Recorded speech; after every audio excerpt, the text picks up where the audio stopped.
If you watch my other videos, you probably are wondering to yourself, where's all the blood that we hear about that Christopher Columbus had drawn from the people on the islands, the American islands? There was some bloodshed, and there was some search for gold, of course. But do you know exactly how it happened? How did it work out? We're going to get into that. A lot of my previous videos are word for word, day by day. But now I'm going to just give an outline of what happened day by day, rather than talking about everything he's seen and smelled and touched, and all the different trees he's seen and stuff like that. The reason why I was giving all that information is because there's so much controversy about what Columbus did, and a lot of people call Columbus just like some dude that just got off a boat and just started killing people and searching for gold, like he had no personality at all. So I wanted to break it down in history so people have a little bit clearer idea of what humans do when they want to make things happen, I guess. People will burn down buildings, board up their windows, fly airplanes into buildings. You know, they'll do all these different things just to get things that they things that they want. So humans do pretty crazy things when they're ran by ideologies, for specific ideologies, whether they're good or bad. Subjectively, I guess, right? Okay, in my last video, I was talking about Columbus was making his way back to Spain, and so he was leaving the Puerto de Navidad, the Christmas harbor.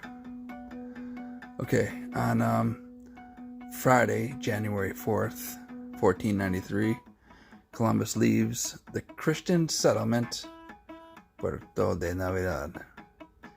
And a couple days later, on January 6th, they spotted the Pinta.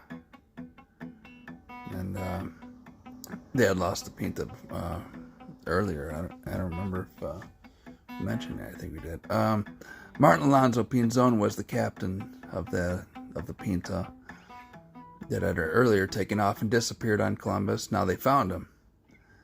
And as soon as Columbus made his way to the Pinta to greet Pinzon and everybody, he's like, "Hey, where you been?" So Pinzon jumped onto Columbus's boat and he started talking wild about all the excuses of why he got lost and lost sight of Columbus. He's like, "Man, you know, just like I took a nap and like the boat was gone. You know, I came out from the cabin and you were gone. I don't know what happened, man. Then there was a fog and I couldn't see you, and then Carlos was fishing and I was fishing with him, and we just completely forgot and lost it, man." But nobody believed Pinzon. I was just making a joke. He didn't really say it, but he was coming up with excuses, but nobody believed him. But Columbus couldn't say anything because most of the people on the Pinta were compatriots or relatives of Pinzon. So Columbus didn't want to lose the men on that ship and the captain, because he needed them for the trip. So he kept his mouth shut. He's like, "All right, man, I believe you. Yep, Yep, you took a nap and everything went to hell. Yeah, right, whatever." No, I don't know what his excuses were, but he gave excuses. It is said that Pinzon left Columbus at the time they were in Cuba with the direction of Babaque, which is the place on which the captured Indians that were on the Pinta told Pinzon that there was a lot of gold there. So so Pinzon wanted his hands on this gold before Columbus could get to it. And so they got there and there was no gold. He's like, "You bastards, you lied. You lied to me. Give me one of those feathers in your hair, bastards." So they headed back to Hispaniola. And they got to a spot that was about 15 leagues east of Navidad. Pinzon stayed there for about 16 days while acquiring a bunch of gold at Hispaniola. And he got it the same way that Columbus had gotten it at Navidad, by exchanging it with things considered by Columbus and his crew things of little value, like I mentioned before in previous videos, like beads and like broken crockery and stuff like that. And the Indians were like, this stuff's cool, what is it? It's like broken cup, man. He's like, I want it, can I have it? He's like, you can take it, give me that gold for it, I'll still trade you. And they traded. So Pinzon told Columbus that he didn't know that he was going to find gold there, that maybe it was an act of serendipity, right? He's like, man, I had no idea that I was going to come in all this gold. Although the Indians had told him, right? The Indians were like, at first they told him to go to Baba Cay, and there was no gold there, and they're like, you know what? You know where the gold is? This way. And then so they got there and they got gold. And he told Columbus, he said, I had no idea. Although Pinzon split half the gold with his crew, with the excuse that he wanted to persuade his people to stay on his side, be his friend. They were compadres, right, and family members. So he's like, here's half. Here's half for all of you, and the other half for me. And so that's how he did them. And then, kind of see what kind of person he was. On Sunday, January 14th, 1493, Columbus sent some of his men on land at Hispaniola, who would meet up with some fierce-looking natives that they assumed were the Caribs. And Columbus just, if you remember the last video, Columbus just promised the Taino that he would kill the Carib people, the Carib Indians, to protect the Taino. Because supposedly the Taino said that the Caribs were cannibals, that they ate them and had war with them and so on and so forth. And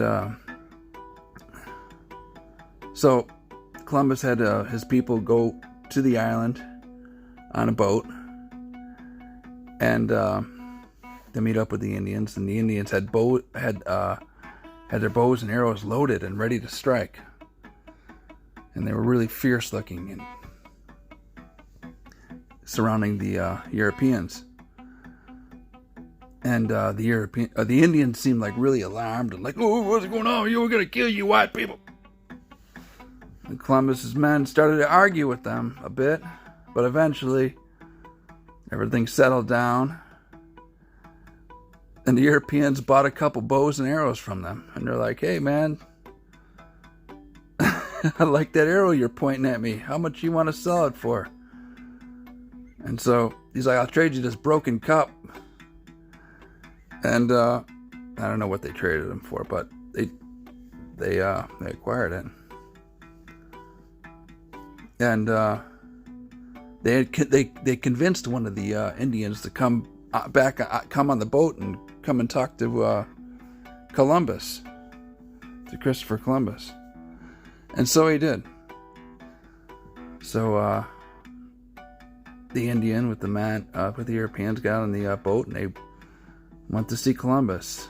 And when he got on the boat, he started talking real hard and fiercely to the admiral, and everyone there is like, I don't know, I can't say how he, because he was speaking Arawak or whatever language he was speaking, and he was yelling fiercely, I guess, at everybody. Like, you know what island you guys came to? Who knows what he said. You know who I am? So the Europeans were shocked by the attitude of this dude, and it was like none they had ever seen yet on the island. So they're like, this dude's crazy, man. These people are wild. But their faces were all these guys' faces were painted black, like the other Indians. They were either painted their faces all black or all white or all red, with sometimes a variety of patterns. And the Indians were completely naked as their mothers bore them. They always wrote on all these logbooks or journals. And their hair was very long, but tied in the back with feathers hanging from the back of their head. So that Columbus thought that this guy was a Carib Indian. So he asked the Indian where the Caribs are. He's like, hey, where's the Caribs, huh? And the Indian pointed to the east. And he talked to Columbus by gesture, and I mean, he was yelling at him, but, you know, you could only tell what he's saying by his gestures. And, you know, and, but some of the Indians that they had on board were translating for him, but of course he didn't speak their language either. So they are all, you know, using their hands, gestures, to tell Columbus what he was talking about. And so, so this Indian mentioned that that the Caribs were on the island to the east, and then there was an island called the Matanino, where only women lived. And eventually, or every now and then, the Carib Indians would come and have sex with these women. And if they bore a child with the women, the Carib would come and raise the kid, I guess. So Columbus ordered his men to give this Indian guy, this fierce Indian guy, some food and drink and some gifts. And he told him, put him back on shore, put him back on the island. But tell him to tell his people to search for some gold, or if they have any gold, to let us know about it. Because we got to fund our trip, and we need some, we have to give back some money back to Spain, and then we got to help ourselves out, and all these things. And so the boat made it back to shore to drop off the Indian. And then approximately 50 Indians came out of the woods, all naked, with their hair tied behind their head, like the women of Spain did at the time. Columbus had 7 men take this Indian back ashore, so there were 7 of these Europeans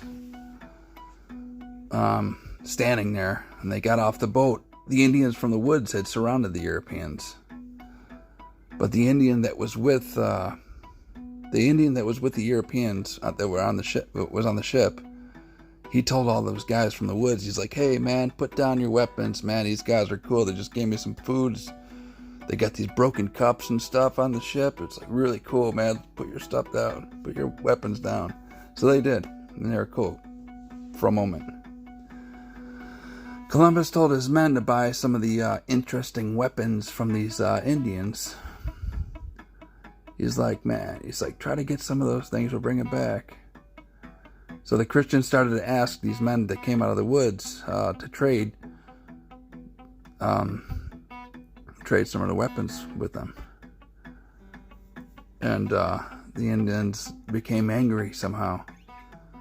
And they're like, screw you, man, we ain't selling you shit, man. We're gonna kick your ass. And they picked their weapons back up with some rope, tried tying their hands of the Spaniards. They tried taking the Christians as prisoners. But the Europeans took their swords out and started to fight back. They cut a couple of the Indians. One of the guys got shot with a bow and arrow. One of the Indians got stabbed on his backside, I think his ass or something. And then the Indians dropped their arrows. They didn't drop all of them, but they ran back into the woods, leaving a lot of their weapons on the ground. And later that night, Columbus is like, and the guys went back on the ship. And later that night, Columbus and his men, seeing the Indians, had made a fire and were dancing around it back on the island. And Columbus is like, hey man, let's go over there and see if they change their mind and see if like they're cool with this now. Maybe they thought about it, and so they sent a boat to go and see if they changed their mind, and they didn't come. So they said, screw you. But Columbus wasn't mad about it. Yeah, about this. It notes it there that that Columbus didn't really care about this fight or the bad energy produced by this scuffle, because he's like, well, if these are the Caribs that the Taino we're talking about, we just kicked their ass, then we just did a good thing. And if we ain't friends with them, we're never going to be friends with them, and we never were going to be friends with them. They're always going to be on our bad side. So screw them. So Columbus continued his way to Castile the next day on January 16th, 1493. And that's it for this episode, keeping it shorter. So anyways, stay tuned for the next, I'm breaking it down into those segments of the Christopher Columbus, so it's not boring. And so you can digest all the ideas and all the things that go on day to day. Stuff you don't hear about in the mainstream, I guess. Just little cool, interesting things that went on in history. Why not learn about it or hear about it? It's kind of cool. It's interesting. Adios.